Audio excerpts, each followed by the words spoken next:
Well, thank you all for rejoining us for our second main panel. Before we start that, I wanted to note that the workshops that were run between the first and the second panel had a formal time.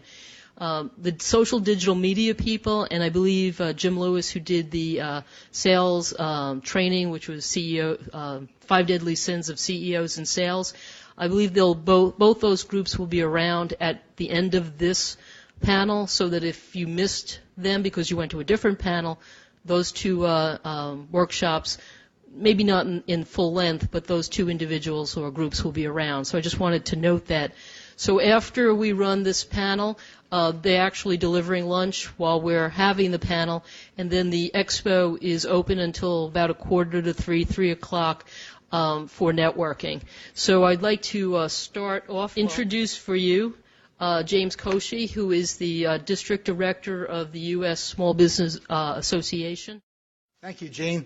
I'm going to be kind of short and sweet because I know we're way behind schedule here.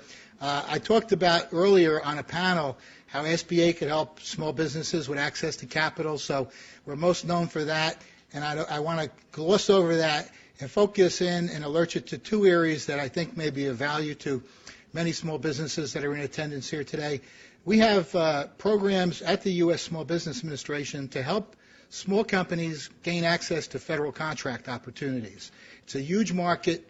It's expanding because of Federal Stimulus Act funding at a variety of federal agencies. And in addition, there's also opportunities to latch on to contracts at large corporations that have direct contracts with the federal government. I'm not sure if you're aware of it, but when a large company receives a federal contract, we put requirements on them to flow down work to small business.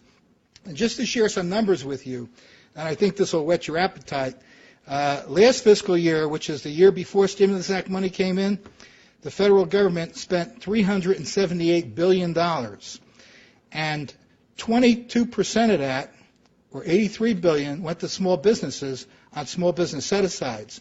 So there are set-aside contracts for small business concerns, and also there are goals established not only for small business concerns themselves, but for small disadvantaged businesses, for women-owned businesses, for businesses that are in hub zones. Those are historically underutilized business zones, predominantly areas, inner cities, high unemployment areas. I wanted to explain that because in the government we talk too much in acronyms.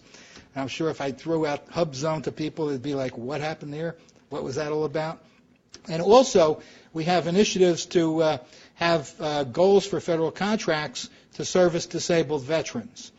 Those same categories flow into the large businesses who last year spent $184 billion in subcontracts on those large prime contracts that they had with federal agencies. And of that amount, 35%, or $65 billion, went to small business concerns.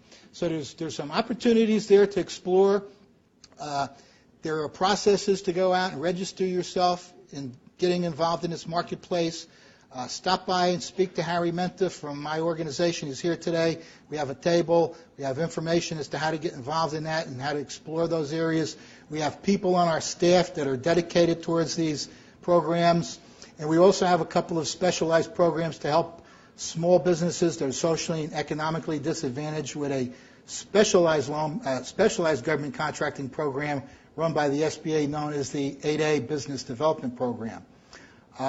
So that's enough on the government contracting angle. The other point that I want to make you aware of, if you're not already aware of, is that the SBA, through our resource partners, has a lot of help out there to give you guidance, to provide counseling and training.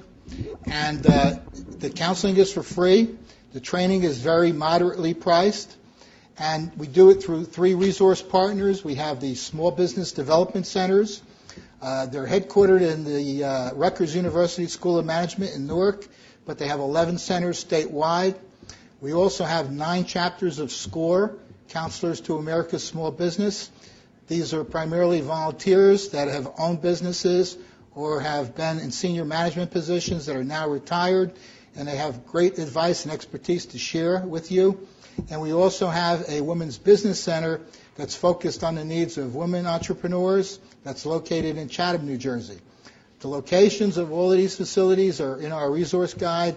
They're readily available, and they stand ready to assist you and to help you in these difficult times. A couple of things I want to drop to you in terms of finding out other information about the SBA. We certainly have material in print that we have here today, but everybody's hooked up to the internet these days. It's very simple. It's www.sba.gov. That's our national web page.